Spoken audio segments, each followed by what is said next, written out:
તો ઋષિ ભારતી બાપુના નિવેદન બાદ ગુજરાત ઠાકોર કોરી સમાજના પ્રમુખ જયેશ ઠાકોરનું ન્યૂઝ કેપિટલ પર મોટું નિવેદન, જ્યાં કોરી ઠાકોર સમાજ એક નવી પાર્ટી ઊભી કરે તેવી શક્યતાઓ છે। વધુમાં કહ્યું કે વિંછિયામાં જે બનાવ બન્યો ત્યારબાદ સમાજના લોકો દરેક નેતા પાસે ગયા હતા, પણ સમાજના કોઈ નેતાઓએ સપોર્ટ નહોતો કર્યો।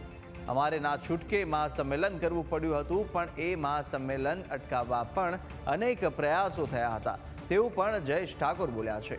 કોંગ્રેસ અને આપને સમર્થનના બદલે અલગ પક્ષ બનાવવાના પ્રશ્ન પર જવાબ આપ્યો કે વિંછિયાનું સંમેલન મળ્યું, તેમાં બીજેપી, કોંગ્રેસ, આપના નેતાઓ એક થયા હતા, એટલે અમને લાગે છે કે અલગ પાર્ટી ઊભી કરવી જોઈએ।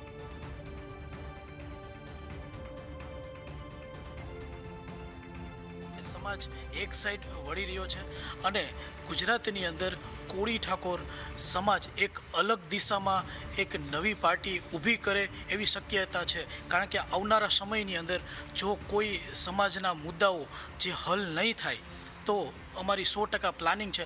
અને એનું કારણ છે કે જે વિંછિયાના સંમેલન બાદ આજે અમે એક અલ્ટિમેટ આપી હતી કે ભાઈ 1 મહિનામાં જો નહીં કલમ પાછી ખેંચવામાં આવે તો ફરીવાર અમે ગાંધીનગરમાં આ સંમેલન કરશું। જ્યારે આજે સોમવારે 2 દિવસ પછી સીએમ સાહેબે બોલાવ્યા છે, ત્યાં એની મિટિંગ છે અમારે। એ મિટિંગમાં પણ અમે ચોખ્ખા શબ્દ કહી છીએ જો આ કલમો નહીં હટાવવામાં આવે તો જિલ્લે જિલ્લે મહાસંમેલન તો થશે જ। આવનારા સમયની અંદર પાર્ટી પણ ઊભી કરવામાં આવશે અને મહાસંમેલન પણ ગાંધીનગર કરવામાં આવશે।